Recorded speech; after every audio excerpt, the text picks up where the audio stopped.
What is the answer for this question? KNM. KNM, bus class. That's it.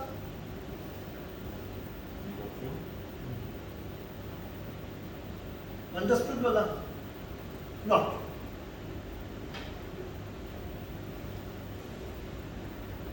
You should understand in which case company J has the control.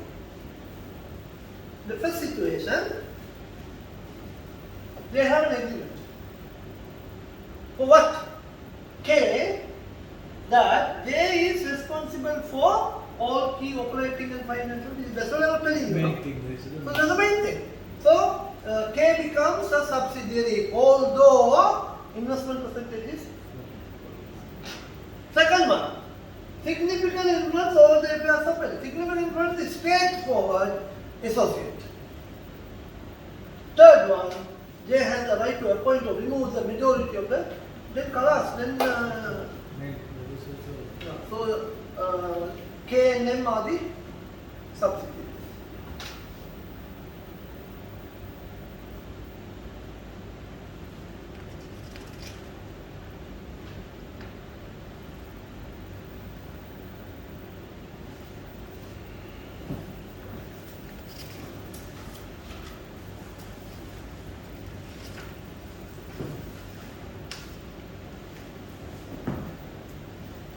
Now, see, let's say A, B, AB. Now, finance B needs separate financial statement for A, and we need a separate financial statement for B. Please remember, we need separate financial. A should be audited. The separate financial B should be audited, and the consolidated. This is called consolidated financial statement. That also should be audited. So just because this is audited, if someone says that we don't need to audit this, no, that's wrong. More than that, legally, there is nothing called consolidated financial statement. Legally, only two financial statements.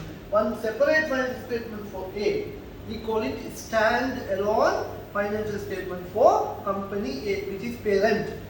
Second, stand-alone financial statement for company B, that is subsidiary. Then for the what we call our internal decision making purpose, we prepare consolidated financial statement. So for that A, we have to follow IAS 27. For this, we have to follow IFRS 3 and 10 to prepare. This is known as parent separate financial statement. This is consolidated financial statement. This is so consolidation we can turn as a compilation report. compilation is not consolidation. Compilation can be anything, but consolidation has some special features. But consolidation is one example of compilation.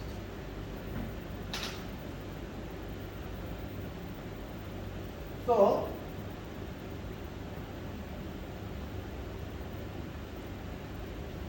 now here, when you talk about financial statement, this will have statement of financial position, P&L account, cash flow, statement of changes in equity and notes. All we need to prepare.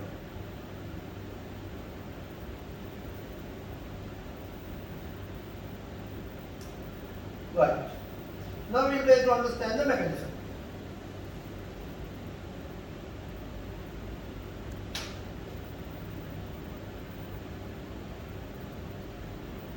I am just saying that this length is 10 centimeters.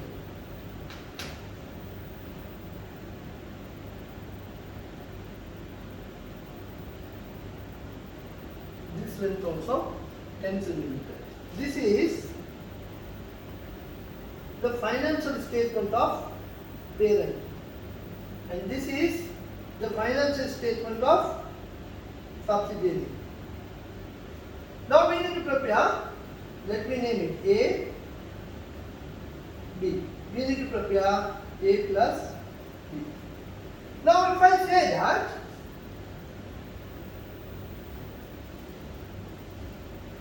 this 3 centimeter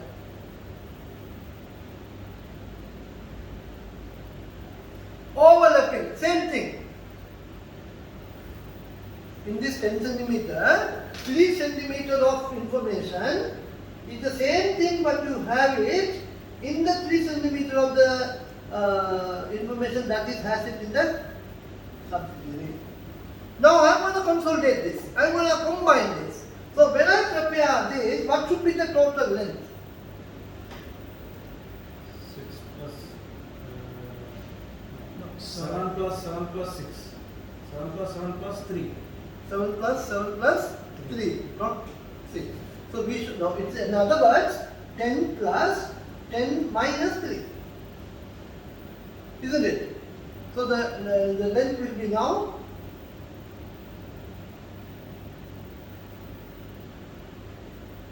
this is 17 centimeters. Understood? So in other words, what I am doing is, I am removing this, I am cancelling this. But should I cancel both or only one? I have to cancel only one. If you cancel both, then you are doing something wrong. So it's like this, no? Two separate entity. When you consolidate, there is something overlapping. So this area, we should remove it. So that's exactly what you will do in consolidation. Can you cancel any? Whatever relevant, not any. No, like there are two, right? So if you Yeah, exactly. Yeah. It will be the same. Was my question. So whether it will be used in the Parent or subsidiary, net answer will be the same. So now you see the steps.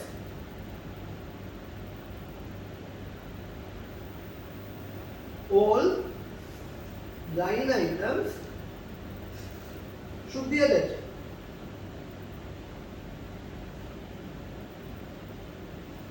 Now, if you talk about consolidated balance sheet or consolidated statement of financial position, first line item is what? In a balance sheet, we start with assets. We have then non-current assets. Then we have property, plant and equipment. So the parent company property, plant and equipment will be there. Subsidiary company property, plant and equipment also will be there. So when we total it out. So that's what we call it. All line items should be added. Number 2. Overlapping items should be netted off. 3. Prepare the final.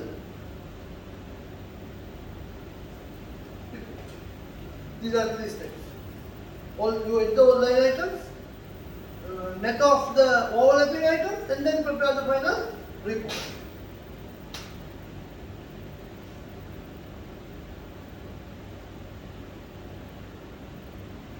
Okay, can we try this question now? By doing this question, we will understand everything. Activity 2, consolidated statement of financial position. We have to prepare, what they say, prepare the consolidation of assets.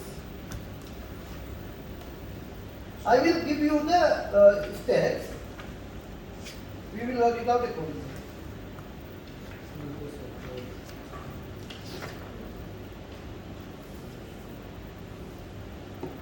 Activity number 2. Page number 408.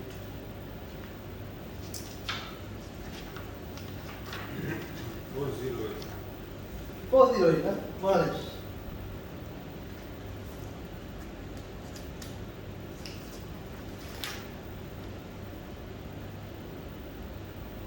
Step 1.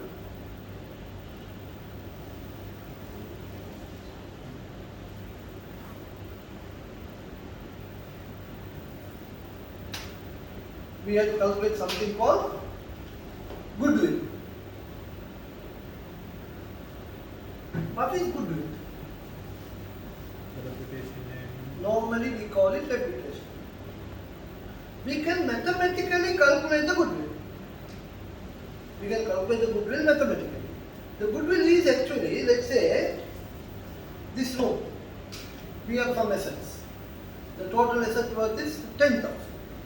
If someone wants to buy this room now, and if you are able to convince the person who is buying this asset to buy at 15,000, the total asset worth how much?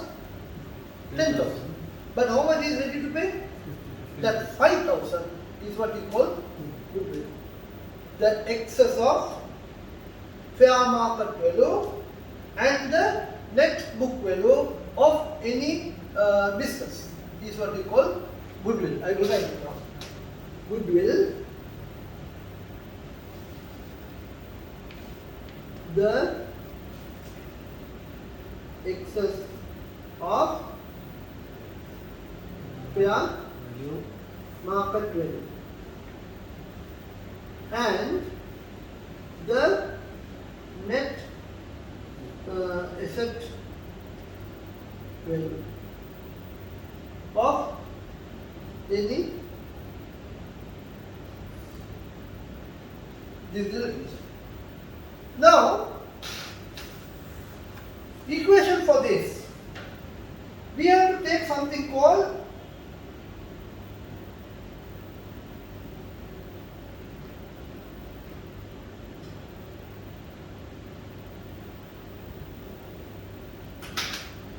purchase consideration. What do you mean by purchase consideration now?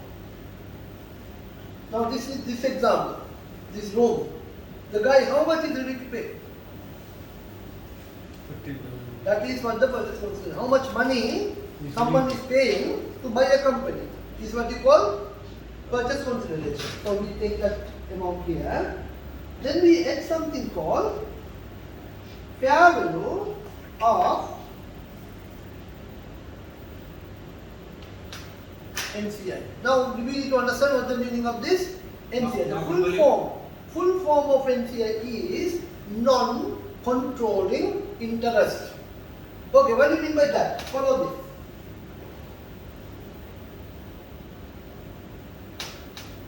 In this example, he is investing how much?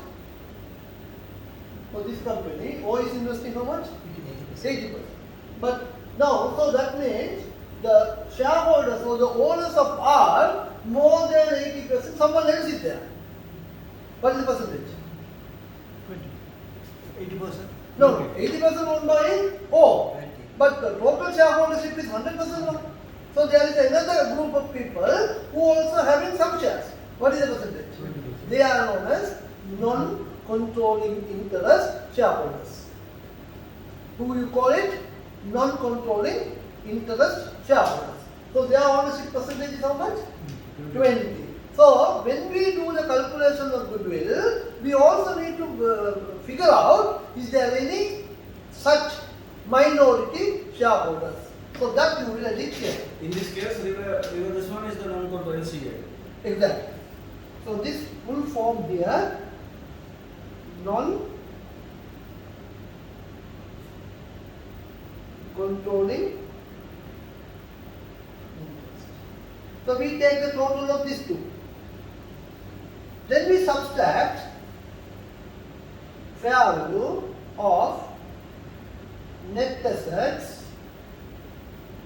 acquired at the date of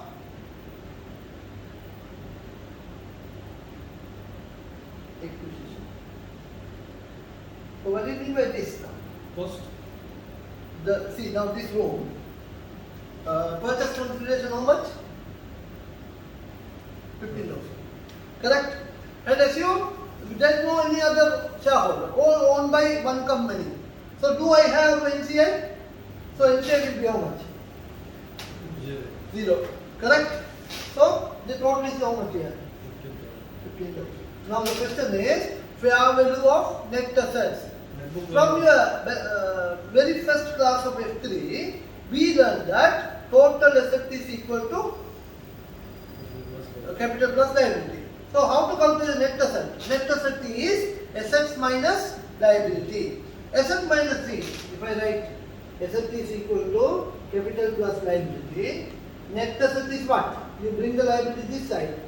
Asset minus liability, which is capital. So this answer we call it net asset, and that is same to capital. Now we use another name here, equity. So you have to find out what is the net asset, which is equal to equity. Now in this example, how much is the net asset now?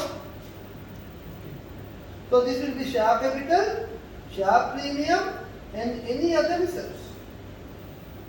Any reserves. The total, that is 10,000 in our example.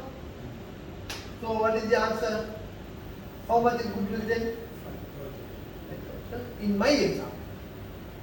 But you remember please, so this is, we call it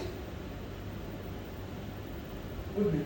Suppose, can this answer be 20? Possible or not? It's possible. If that is 20, then the answer, this answer is plus or minus. And we call it negative goodwill. What do you call it? Negative goodwill. Okay, this is the first step. So now can you go to the question now?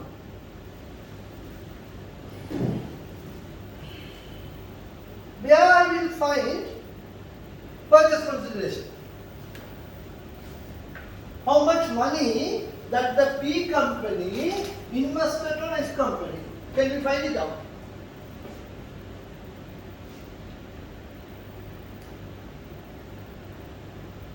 How much money? P company invested on S company. Given or not given?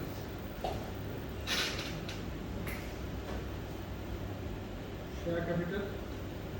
Not the share capital. Investment of P company on S company. Please. 1.3. Huh? 1.3. 1.3 or 1,300. 1,000.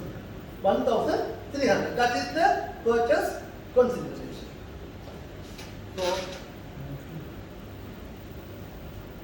So we take the purchase consideration. How much? 1,300. Now, can you go to the question?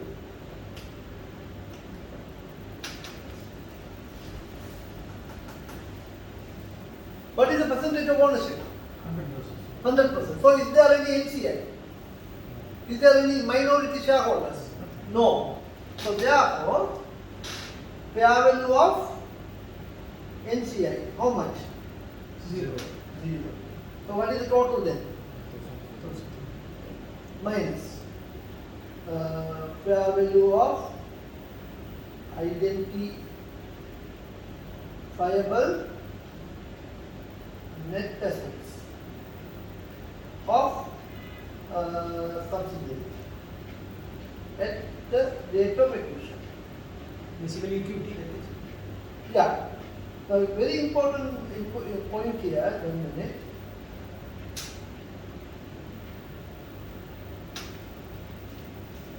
P company acquired 100% of the share capital of S company. Which date? 1 January 2011. So you need to be looking careful about that. So now when we prepare this financial here, financial we need to prepare on which date? P company's financial we need it on 1st January 2021. Same date, correct? So now under this I need to take the share capital of the subsidiary.